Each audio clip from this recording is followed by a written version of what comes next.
Vamos a hacer un resumen de la época en que gobernó en la provincia de Buenos Aires Juan Manuel de Rosas.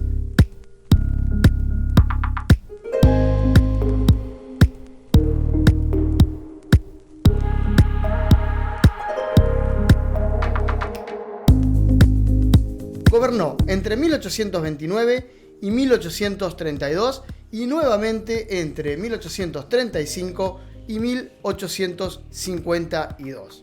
En el año 1829, cuando Rosas llega a la primera gobernación en la provincia de Buenos Aires, la situación política era muy complicada. Lavalle, que era unitario, había dado un golpe de estado con la excusa de que Dorrego, el gobernador, había entregado la banda oriental en el conflicto de la guerra con el Brasil por la posesión de ese territorio.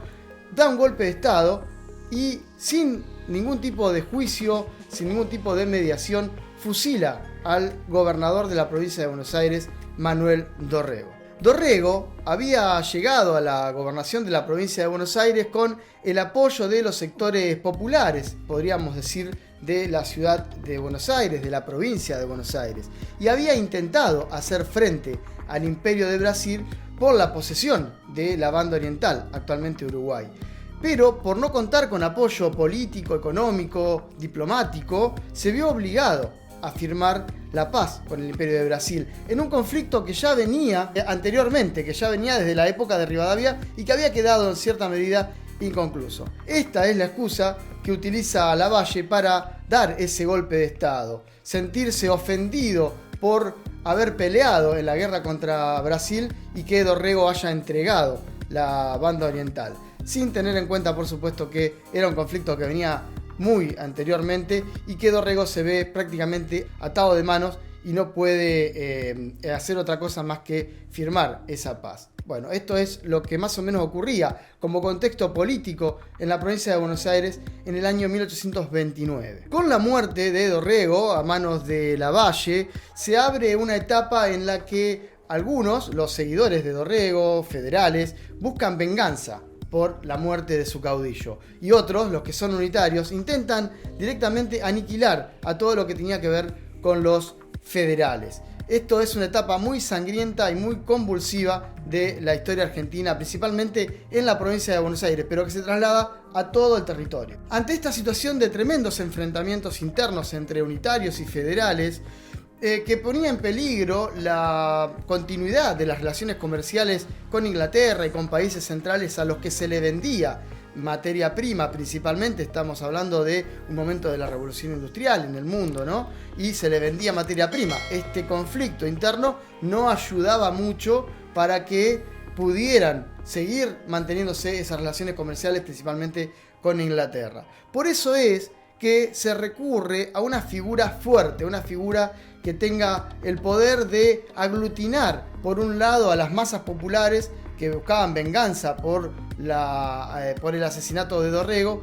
y por otro lado a los sectores comerciales, una, podríamos decir, burguesía que había en la provincia de Buenos Aires y que vendía sus materias primas al exterior. Se recurre entonces a él, sí, a Juan Manuel de Rosas.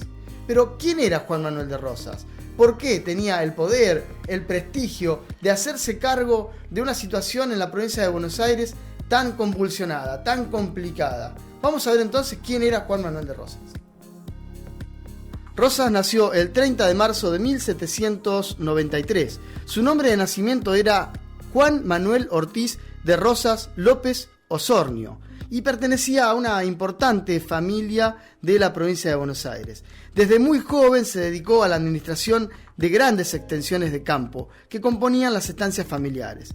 En estas estancias pudo conocer de cerca las costumbres, los modos de vida y la cultura de los gauchos. Esto lo usó después a su favor en el ámbito político. En 1813 renunció a la administración de las estancias familiares y se dedicó a sus propios emprendimientos ganaderos en la provincia de Buenos Aires. Ese mismo año se casó con Encarnación Escurra, que después va a tener un protagonismo político muy importante. Fundó un saladero en sociedad con Luis Dorrego, hermano del coronel Manuel Dorrego, y también se dedicó a la compra y venta de tierras y de ganado. administró estancias de más de 300.000 hectáreas, como por ejemplo la estancia San Martín en Cañuelas y la estancia Los Cerrillos. Estos emprendimientos fueron muy exitosos, gracias a su obsesión por el control y el orden en cada detalle de su administración. El gran éxito de Rosas, como estanciero, lo puso en contacto con la política de la época y también con la población rural, los sectores populares, que eran la mano de obra de sus estancias. En 1820, Rosas le brindó ayuda a Dorrego, ofreciéndole hombres para defender Buenos Aires del ataque del santafesino López, y después también apoyó la llegada de Martín Rodríguez a la gobernación de la provincia de Buenos Aires. Ya en esa época era considerado el restaurador del orden, ya que con sus milicias personales, los Colorados del Monte, y con aportes personales mantenía una paz entre las provincias y entre los sectores políticos. Rosas es también quien, encabezando un gran número de estancieros de la provincia de Buenos Aires, le pide la renuncia al presidente Bernardino Rivadavia en el año 1827, por sentirse perjudicados por las medidas que Rivadavia tomaba en contra de esos estancieros. Después de la renuncia de Rivadavia, es elegido nuevamente Dorrego como gobernador. Dorrego nombra a Juan Manuel de Rosas como comandante general de las milicias de la provincia de Buenos Aires. En 1828, Lavalle entonces da el golpe de estado y derroca a Dorrego, fusilándolo días después, el 13 de diciembre, en los campos de la localidad de Navarro. Para el año 1829, Rosas representaba política y económicamente a gran parte de los estancieros de la provincia de Buenos Aires. Es por eso que en una épica reunión, podríamos decir, en el campamento que Rosas tenía en Cañuelas, se reúne con Lavalle y en ese momento se firma el Pacto de Cañuelas, por el cual es nombrado como gobernador de la provincia de Buenos Aires Viamonte, intentando de esta manera pacificar lo que había ocurrido después de la muerte de Dorrego. Pocos meses después, Rosas es nombrado por la legislatura provincial como brigadier y como restaurador de las leyes. Se convierte así en gobernador de la provincia de Buenos Aires. Comienza en ese momento su primera gobernación. Es el 8 de diciembre de 1829. Rosas va a ser uno de los personajes más polémicos y controvertidos de la historia argentina. Llega al poder con la promesa de poner orden. Un orden que era necesario, como decíamos anteriormente, para poder seguir comerciando con los países centrales, principalmente con Inglaterra. Esto lo pedían los sectores comerciales, los sectores productivos, podemos decir, del país, de la provincia de Buenos Aires. Pero también llega como el caudillo capaz de consolar, podemos decir de alguna manera, a las grandes masas populares que estaban clamando justicia por el asesinato de Manuel Dorrego. Entonces, de esta manera intenta poner en la balanza estos dos sectores que van a ser actores políticos muy importantes. El sector comercial, que vendía los productos de la producción agropecuaria a los países centrales, y el sector popular, que intentaba tener, podemos decir, un protagonismo ya en la política de aquel momento. Por eso, el primer gobierno de Juan Manuel de Rosas, en lo económico, va a tener fuertes características liberales. Para poder poner orden, Rosas firma un decreto por el cual pide a todos los ciudadanos que se conviertan al federalismo. Y para demostrarlo tienen que usar una divisa punzó, una cinta roja que demuestra la adhesión al federalismo. Los que no lo usan van a ser duramente perseguidos. Los adversarios de Juan Manuel de Rosas conformaron la Liga del Interior, liderada por el general Paz. Para hacer frente a la Liga del Interior, Rosas conforma la Liga Federal con las otras provincias federales. Esto es en el año 1831. Las provincias federales eran Santa Fe, Entre Ríos y Corrientes.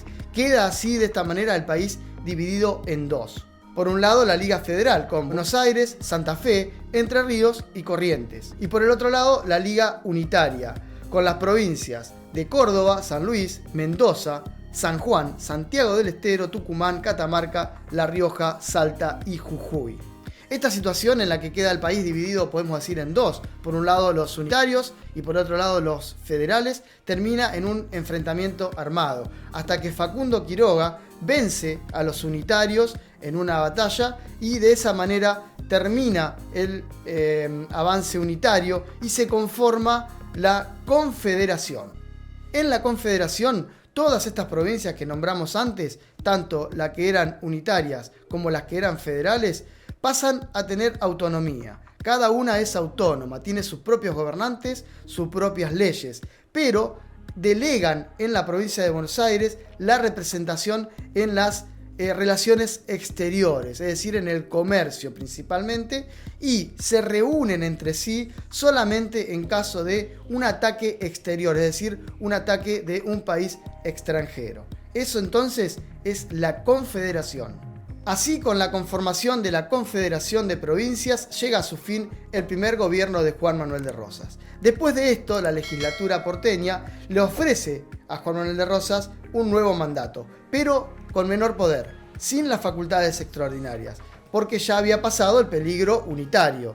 De esta manera tendría menos poder él para su accionar político. Pero entonces Rosas rechaza ese ofrecimiento por considerar que no se podía gobernar la provincia sin facultades extraordinarias. Y se retira nuevamente a sus estancias, donde organiza una campaña para extender la frontera en los campos, para luchar contra los pueblos originarios. Y va a regresar nuevamente en 1835. Pero eso lo vamos a ver en el siguiente video. Para no perdérselo, entonces suscríbanse al canal, denle un me gusta y compartan todo esto con sus compañeros y amigos. Y no se olviden, también lean. Acá abajo les dejamos todos los enlaces para que puedan acceder a material de lectura que fortalece todo esto que estamos explicando acá. De mi parte, muchas gracias.